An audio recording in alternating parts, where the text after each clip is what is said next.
Emerging tiger আপনার বলা হয়েছে বাংলাদেশকে। এটা হচ্ছে যে তখন এই কারণে এখন যেমন কৌশল যে কথাগুলো বললেন, যে বিষয়গুলো নিয়ে আপনাদের সাথে কথা বললেন, এই বিষয়গুলো বাংলাদেশে এখন সবচেয়ে বড় প্রবলেম। বিএনপি একটা দায়িত্বশীল রাজনৈতিক দল। আমরা শহীদ প্রেসিডেন্ট জিয়া রহমানের হাতে তৈরি এই দল, এবং শহীদ প্রেসিডেন্ট জিয়া রহমান সাহেবের যে মূল বিষয়গুলো ছিল যে তিনি কথা বলতেন কম, কাজ করতেন বেশি। এবং আপনারা খুব ভালো করে জানেন যে একটা পুরোপুরি একদলীয় শাসন ব্যবস্থা থেকে বহুদলীয় গণতন্ত্রে নিয়ে এসে এবং একটা ক্লোজড ইকোনমিকে ওপেন ইকোনমিতে নিয়ে আসার ব্যাপারে তার ভূমিকাটা ছিল সবচাইতে লক্ষণীয়। এবং আমরা তখন থেকে যেটা লক্ষ্য করেছি যে বিএনপিকে তিনি সেইভাবে গড়ে তোলার চেষ্টা করেছিলেন। এবং আপনারা যেটা খুব সবাই বলেছেন যে আপনি যদি বিএনপি রেকর্ড দেখেন অতীতে প্রত্যেকটি সময় যখনই বিএনপি ক্ষমতায় এসেছে, রাজনীতি দেশ পরিচালনার দায়িত্ব পেয়েছে, সবচেয়ে বেশি গুরুত্ব দিয়েছে অর্থনীতিকে, এবং অর্থনীতি সবচেয়ে সচল থেকেছে।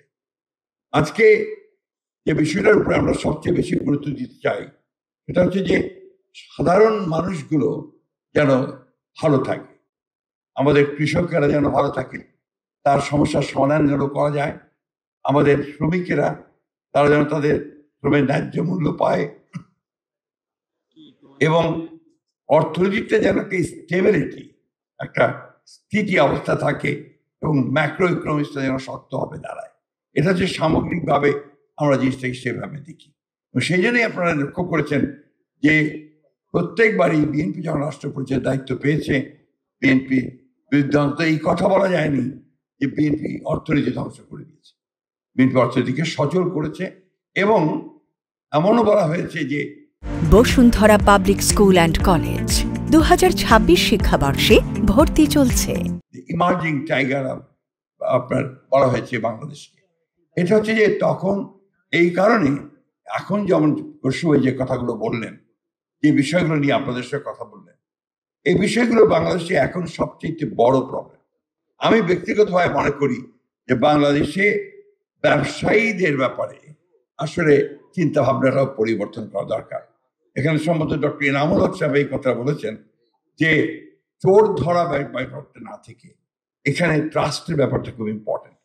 ব্যবসায়ীদেরকে যদি আমরা বিশ্বাসী না করি, তাহলে সে আমার ব্যবসা করে আমাকে সে কি দেবে, এই বিষয়গুলো আমার মনে হয় খুব জরুরি। আরেকটা বিষয় যেটা আমি তুলে আনতে চাই আপনাদের সামনে, আমাদের এই 15 বছর যারা লুট করেছেন, চুরি করেছেন, ব্যাংক ডাকাতি করেছেন, লুটপাট করে নিয়ে চলে গেছেন, তাদেরকে ধরেন, তাদেরকে শাস্তি দেন।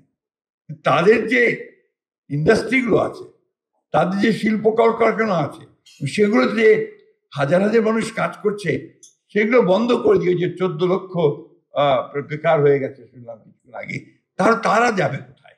এই বেকারত্বটা আমরা সৃষ্টি করছি কেন? আমি মনে করি বিষয়টা আমাদেরকে আবারও ভেবে দেখা উচিত।